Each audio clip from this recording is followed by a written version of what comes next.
Shanna, picture a homeowner. They've been in their house for 7 or 8 years, diligently making their mortgage payments. The value of their home has gone up nicely over that time. Equity. They've been building that over that time, and that's a great position to be in. Exactly. And now they're thinking about a big project. Maybe it's a much-needed kitchen remodel, or maybe their oldest child is about to start college, and they need help with tuition. They have this value locked up in their house, but they don't know the best way to access it. Well, and it's a very common scenario. They need a large amount of cash, but they don't want to drain their savings, and they don't want to take out a high-interest personal loan, and we definitely don't want to touch those 401ks. No. And for many homeowners, the solution could be a home equity line of credit, or HELOC. But it's a tool that comes with a lot of questions, and today we're going to answer them.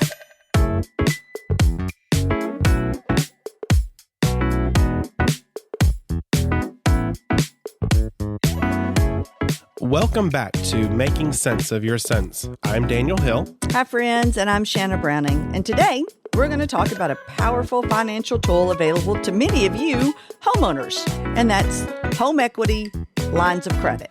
And to help us understand this topic, we're thrilled to welcome our mortgage expert, Megan Zielinski.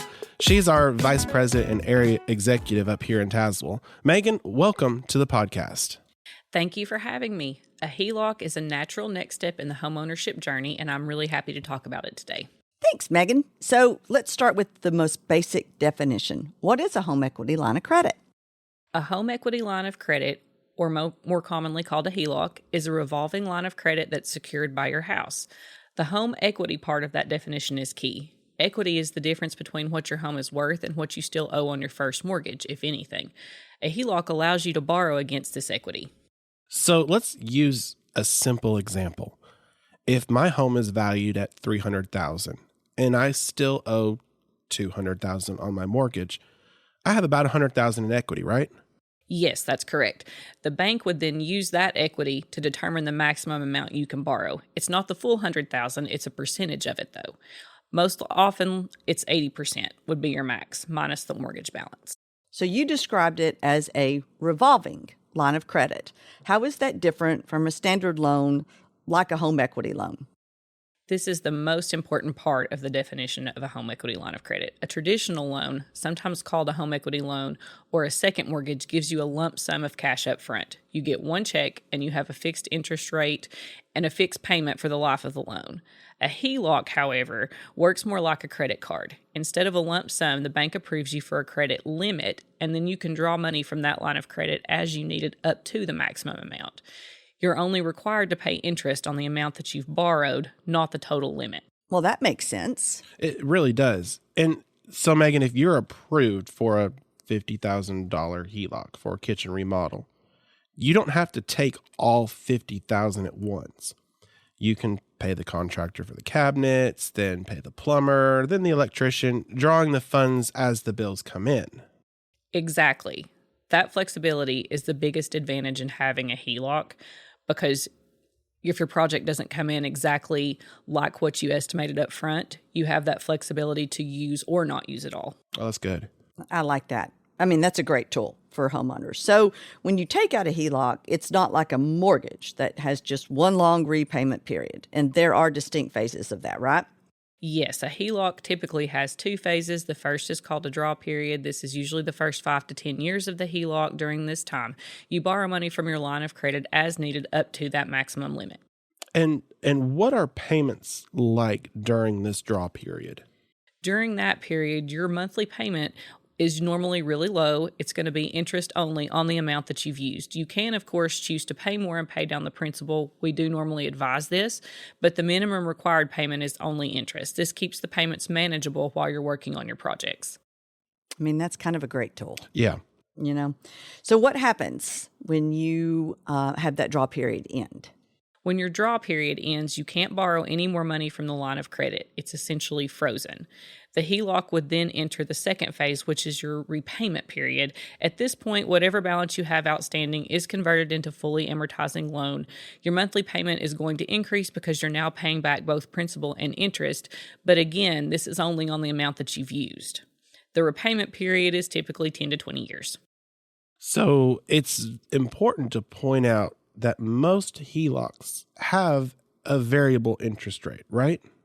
Yes, and that is very important. The interest rate on a HELOC is usually tied to the prime rate. So, as we discussed in our episode about the Fed, when the Federal Reserve raises interest rates, the prime rate goes up and the interest rate on your HELOC will go up as well. This means your monthly payment will change over time. It's also going to vary monthly based on the amount of days in the month or the amount that you've used. If you use it throughout the month, your payment will go up on the next billing cycle.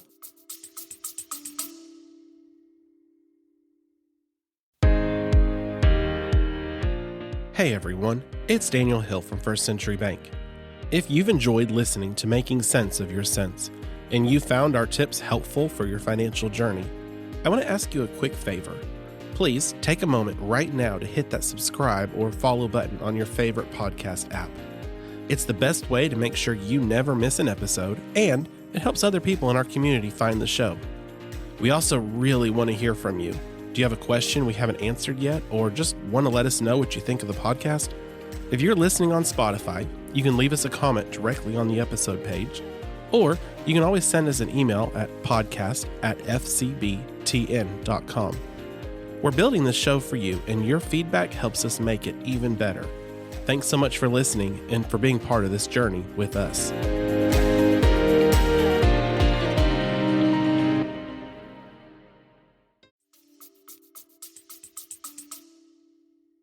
Good to know. So that we've established a HELOC is a really flexible, which I think is great, and powerful. What are some of the smartest ways for homeowners to use one? The wisest use of a HELOC is most often for things that add value to your life or financial situation in the long run. The number one best use is for home improvements.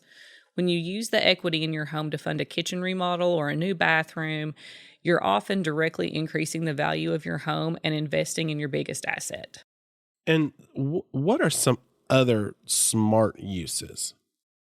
It can be a strategic tool for education expenses. The interest rate on a HELOC is often significantly lower than a private student loan. It can also be used for debt consolidation. We do see that a lot.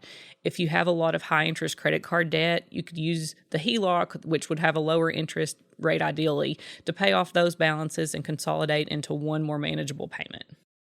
Man, those are some great tools. Yeah. I like that. But as with the pros of some things, now there's a little bit of cons. And so there's things that we need to talk about that are kind of cautions. So because your home is the collateral, that means there might be some risk involved, right? Yes, there is a risk, and the most important thing to understand about that is when you take out a HELOC, you are putting a lien on your home. For a lot of the time, it's going to be a second lien scenario where you have a first mortgage and this is a second, so you are taking on 2 monthly payments with your house put up for the collateral. If for any reason you're unable to make the payments, the lender could, in a worst-case scenario, foreclose on your property. Ooh, we don't like that word. No. So what you're saying is you should never use a HELOC for frivolous spending, for things that are for entertainment or not something that's long term. Absolutely not. This is not a tool to go on a lavish vacation, buy an expensive car, cover day-to-day spending. I have seen people use it for something like purchasing a car, only to turn around and finance their car. They can use it for quick funding of a purchase, always with the intent to turn around and pay that balance back down when you get your full funding covered a different way. But typically, you're going to use it for significant value-adding expenses, and only if you have a clear and confident plan for how you're going to repay the money that you borrow. It's a responsibility that you should take very seriously. Well, and I like that you said people can have that option. And that's the great thing about HELOCs. They are options. So, Megan, you've really explained a really perfectly balanced overview of what we consider to be a complex topic for not only us as bankers, but as consumers as well. So now, Daniel, it's time for next week's actionable tip.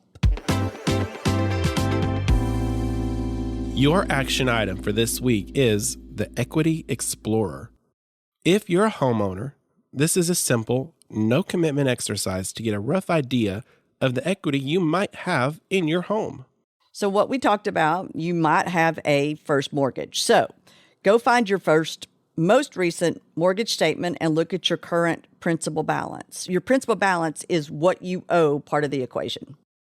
Second, get a rough estimate of your home's current value. This is easy to do. You can do it by looking online at a home value estimator like Zillow or Redfin.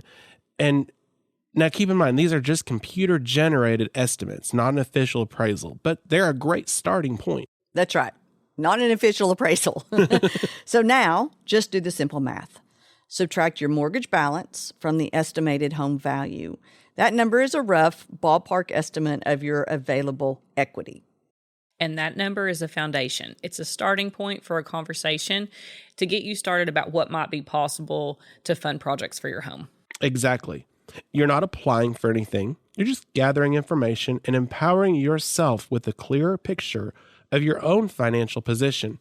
It's a fantastic first step. Megan, we've loved having you here. You're just a wealth of knowledge about this information, and we appreciate you just joining us and making it easy for our customers to understand and our listeners.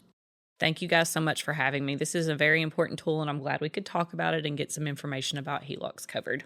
Absolutely. And hey, be sure to join us next week. We're going to tackle a really important topic, and that is banking for the next generation. And we're excited to have Shelby Lyford, who is our branch operations coordinator, joining us to share her expertise with parents and teens. And you really don't want to miss that conversation. Oh, absolutely not. And that's all the time we have for this week. So on behalf of Shanna Browning and our guest, Megan, I'm Daniel Hill. Thanks for listening. And until next time, go out and make some sense of your cents.